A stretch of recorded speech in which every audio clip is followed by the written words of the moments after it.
This is Locked On Bets, the daily betting show that means business from the Locked On Podcast Network. Hosted by Lee Sterling and Kevin Rogers, they're dropping fearless picks with an inside edge to put money in your pocket. If there's action, they've got the lock. This is where smart bets start. It's Locked On Bets. Welcome to Locked On Bets. Thanks for making us Locked On Bets, your first listen of the day here in the Locked On Podcast Network. Kevin Rogers and Lee Sterling of Paramount Sports with you. And thankfully, after last night, Lee, it's going to be a long time before we have no games across the board as Major League Baseball is back for tonight. Not saying I don't love my wife, but time to get back to business. So going out for dinner, spending a lot of time with her. Actually, unfortunately, I had to go to a funeral yesterday, but I'm ready to get after it. A lot of jokes, the only 3 days where there's no real action in baseball or any sport. We just finally passed that barrier. So I'm ready for baseball to heat back up. I think we've got some great races and football within 2 weeks. So I am ready to go. And also we have UFC this weekend and just very loaded as we come towards the end of July. So let's get back to business with baseball. Oh, boy. Last one out, turn off the lights. This one's a blowout. Again with a blowout special, and Lee Sterling has a player prop as he is looking at Ryan Jeffers of the Minnesota Twins, and they're going to Coors Field to take on the Colorado Rockies this evening, Lee. Yeah, so I saw this guy watch some college baseball a few years back. He was playing at North Carolina Wilmington. I'm like, this kid's a Major League Baseball player right here. And then he has now moved through the minors, obviously, 5 years in the majors, and still a lot of people don't know much about him. Now, in 77 games, you look at his stats, nothing special, but average, a little bit of pop, 7 homers, 34 RBIs in those 77 games. But here's a couple of reasons, and we talk about layers, why I like this guy in this situation. Coming off of 6 days rest, catchers, very important heading into the second half, where they might be worn out. They're rejuvenated. The game, where is it? Coors Field, one of the greatest hitting parks of all time. Conditions look great there for an over. Also, the Rockies pitcher, Kyle Freeland, throws 4-seam fastballs more than any other pitch. And what does Jeffers destroy? 4-seam fastball. So that's what's great about today. You can get so much data. You subscribe to these different services, and when everything falls in line, that's when we pounce here. So we're going to take catcher Ryan Jeffers for the Minnesota Twins over 1.5 bases, blowout special.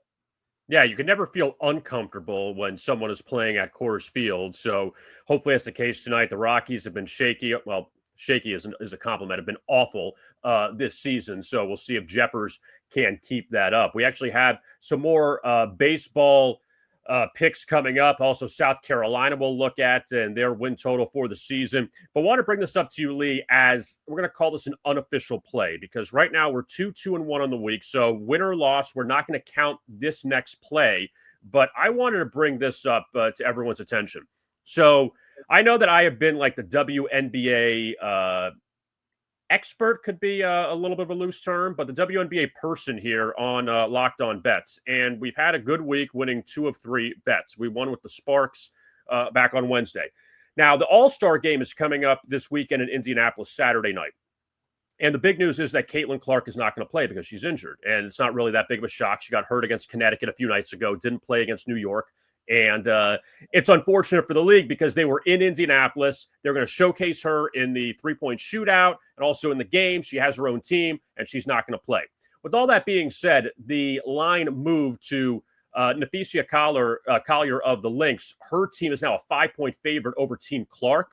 I think Team Clark +5 unofficial pick is worth a major look coming up on Saturday. One of my reasons, they have 2 of the best players in the league on that team with Clark even out, with Sabrina Ionescu of the Liberty and Asia Wilson of the Aces, and she's healthy now after she had a wrist injury a few weeks ago or about a week ago or so. And I just think that getting 5 now, and Caitlin Clark has been very up and down this year. Her not playing, I think, is actually an advantage for that team. So getting the points, if you want a little bit of action, if you want something to maybe take a look at Saturday, I would take the points with Team Clark coming up in the All-Star game. Let's get it. Yeah, I mean, she's really good, Caitlin Clark, but, one player, especially in All-Star games, usually doesn't make that big of a difference. So, the players, the style of play watching these All-Star games, and how can anyone go against you? I think your WNBA record is you can compare it to almost anyone's. Well, and also, too, I just think she's not healthy. I think it's as simple as that. I don't think it's about necessarily talent. I just think she's just not healthy. And we had talked about it maybe off the air sometime this week that in high school and college, she never missed a game. And this year she's missed like 10 or 11 games just due to injuries. And I don't know, it's just getting to this level, the pounding, all of that. But I think that's just what it comes down to. You're just not 100%, which is fine. You make anybody that's a star not 100% and they're going to suffer. So I just think that could be worth a look, that the value is still with them. The other team, Collier, is still pretty good, but I think that Caitlin Clark's team still has 2 of the best players in the league on there, and also a couple players from the Fever that have been pretty good this year. So I think they're worth the look coming up on Saturday night. So like I mentioned, Lee, we're going to go over 2 baseball games coming up. I have a first 5-inning play. You have a play in an interleague battle between the Blue Jays and the Giants. Also, South Carolina, the Gamecocks, they're coming back to life the last few years, but we'll see if they can continue coming up this season. So all of that is coming up as we continue here, Locked on Bets. Want to tell you now about Gametime, and now we have games, so it's a lot more fun, and you can get tickets to these games. Have you ever decided at the last minute to head to a ball game with friends or family? Maybe it's game day and you suddenly realize you want to be in the stands. That's exactly where Gametime comes in. It's the easiest way to grab last-minute tickets without the stress. With the money you save on tickets, you can splurge on food, drinks, merch, or invite a bigger group to come with you. Gametime makes it possible. Also, Gametime makes buying tickets fast and simple. Prices on the app actually drop the closer you get to first pitch. And they've got incredible last-minute deals, clear seat views, and a lowest price guarantee that takes the worry out of buying. Remember, Gametime is the official ticketing partner of Locked on MLB.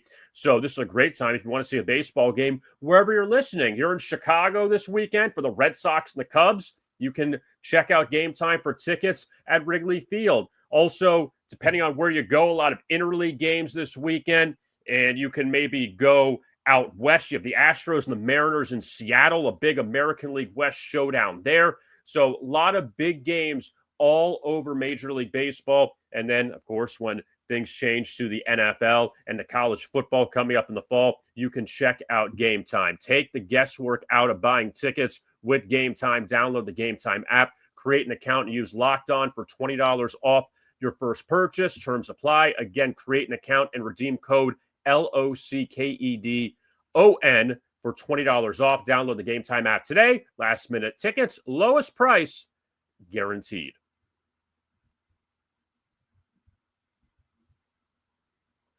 We continue here on Locked On Bets. Kevin Rogers and Lee Sterling of Paramount Sports. And the baseball continues here on this Friday. And maybe it's time to find that hidden gem. To find a diamond in the rough, you need to dig a little deeper for those hidden gems. And Lee, one of the biggest disappointments this year in Major League Baseball has been the Cleveland Guardians. Last year was a great year. This year, something hasn't been right with them. I don't know what it is. Maybe it's just the pitching staff. Shane Bieber's been hurt. He's been their ace, and he hasn't come back. But I think that the Guardians, their struggles will continue. They host the Just Athletics tonight in Cleveland, and I got a couple numbers here. Take the Athletics in the first 5 innings at around plus 105. Now, number one, second series between these two teams. In Sacramento, when they met last month, Cleveland took 2 out of 3. Now, in that last game, Slade Ciccone, who pitched at the University of Miami, was drafted by the Arizona Diamondbacks, pitched for them, was all right for them, and then went to Cleveland this past offseason. He outdueled J.P. Sears in the finale 3-0. But when you look at some of the numbers for Ciccone at home, he's allowed 2 runs or more in the first 5 innings in 3 of 4 home starts. And in the last 6 games that the A's have scored at least 2 runs in the first 5 innings, they're 5-0-1. So they've actually produced well there. But here are the bigger numbers, though. Cleveland, in their last 10 games against left-handed starting pitchers, they've led twice through 5 innings. So only twice in 10 games against lefties, they've led through 5 innings. But here is the icing on the cake, Lee. Cleveland, in their first 5 innings, the last 7 home series openers, they're 0-7. So they have not led through 5 innings early in series. And again, Ciccone has been a nice addition to the rotation in Cleveland. But I think the A's here, after they finished off a strong series against Toronto before the All-Star break, they'll come out well and play well tonight. And I'm going to take them the first 5 against Cleveland. I love icing a lot, so I love to stick my fingers in there and dabble in that. But I think you and I did a lot of work in this break, and coming out of the break, that can usually pay dividends. Some people, they take off, they don't do anything. We're working all the time, so I think that might be a nice, easy winner. And boy, that is a hidden gem.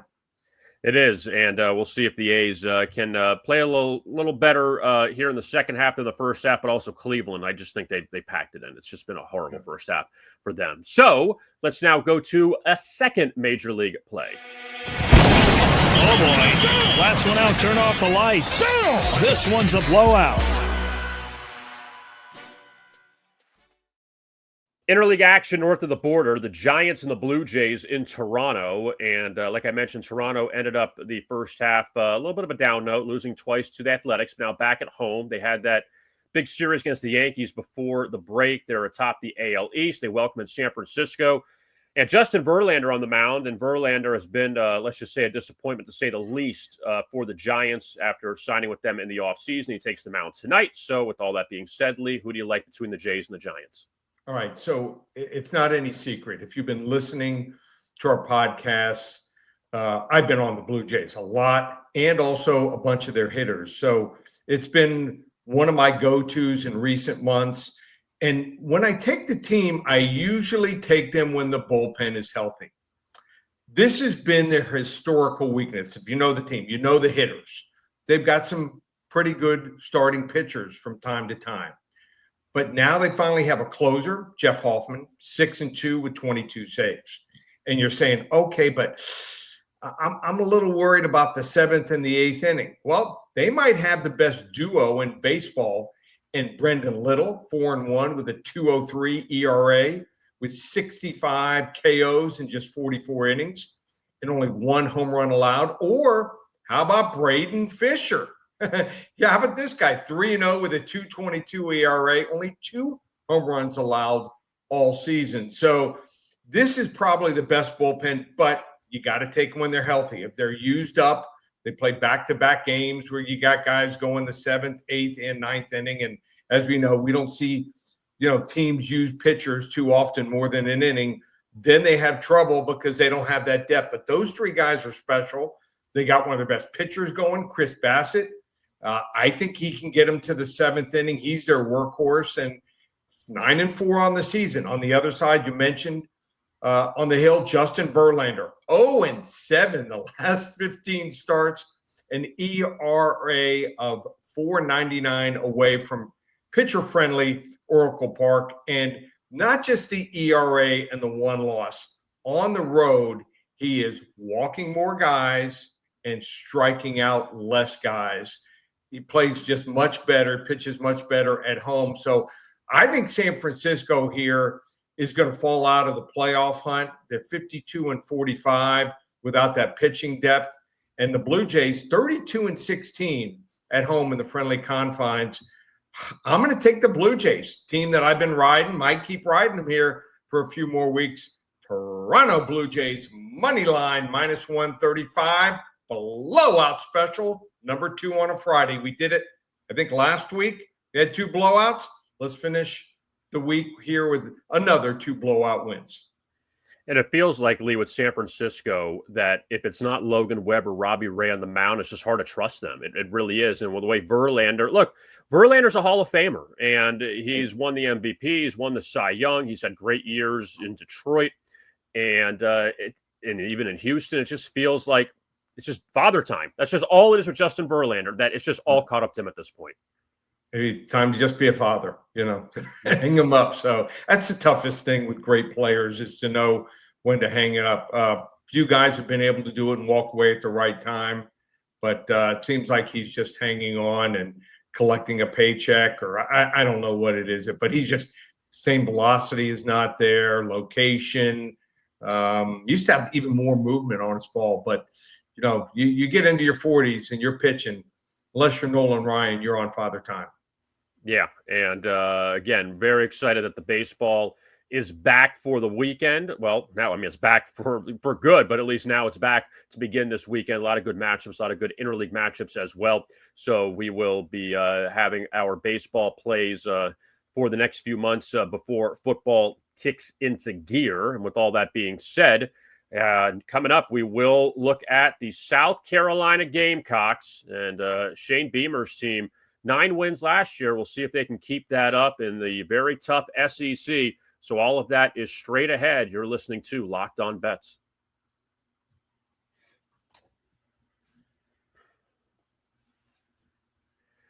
We continue on Locked On Bets. Kevin Rogers and Lee Sterling of Paramount Sports. And before we get to South Carolina and their win total, so this week, Lee, some of these conferences had their media days, and the SEC normally does it during the Major League Baseball All-Star break, and it's obviously going to be a big affair because you have so many teams. But was there anything that you heard or anything you took, or just general observations from SEC Media Week? I think the SEC is going to be down a little bit this year. So, you got to have great quarterbacks. They have a couple at the top tier, 3, 4, 5 teams. But after that, the secret's out on some of these teams. And a lot of people think they might get 4 teams into the playoff. They might. But after that, I think the talent level's down a little bit. And wasn't the hype we normally see at SEC Media Days. And next week, I'm going to be going to the ACC Media Days. So I'll be there Tuesday, Wednesday, and Thursday. Tuesday and Wednesday at the ACC Media Days, and I'll hop on over to an underrated conference, the AAC. They're about 2 blocks away from each other. So I'll be able to walk, listen, and talk to a bunch of key people involved with a lot of these teams. So almost 30 teams, college football. So I'm always trying to get the pulse, that hidden gem, that can make the difference in some of these games. So that's what it's all about, studying, spending the extra time, finding those hidden gems, and being ready to pounce on them. So with all of that said, it's time now for the lock of the day. Open it, open it, open it. Lee has the key to the lock of the day.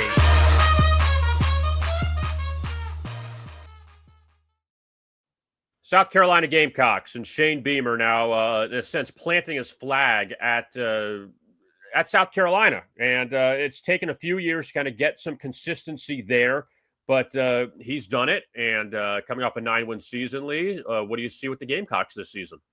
So they won 9 games last year during the regular season. They did lose to Illinois, surprisingly, 21-17 in the bowl game. And that's why Illinois is getting a lot of hype. But a lot of people have talked about South Carolina. They were that close losses. We're talking about very close losses to LSU and Alabama away from making it to the college football playoff. So a lot of expectations this year. They won 9 games out of 12. They went on a run in November. They beat 4 ranked teams in November last year. So maybe the most overhyped team. A lot of people feel that this is a team that's going to finish in the top half of the SEC. Why? Quarterback, Lenore Sellers. A lot of people think that this is a guy could go as high as the top 10 in the draft. He had 2,534 passing yards last year, 16 touchdowns, 7 interceptions, and then you throw in his running threat. 674 rushing yards last year, and also another 7 touchdowns. What concerns me here is twofold.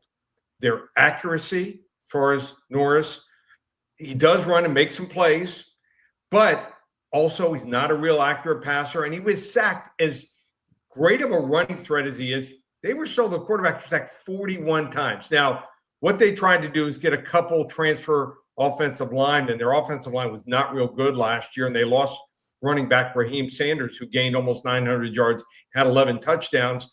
These two guys they brought in are, I call them Jags, just another guy. They're going to start, but I don't think they're difference makers here. For some reason, I like to spend the high-end money on some of these players, but you need a couple guys you can count on, and the guys coming back, the guys coming in, I'm not sold on the offensive line. They lose their top receiving threat, tight end, Joshua Simon, 7 touchdowns. He was the guy he looked for a lot of times when he was scrambling around. Some guys that are decent at wide receiver, but they're young. I don't think they're next level, and I don't see a number 1 receiver. So I think the offense might be down a little bit. Also, Mike Shula comes in. Well, yeah, I mean, this guy at one point coached an NFL team, head coach. He's been around 10 NFL staffs.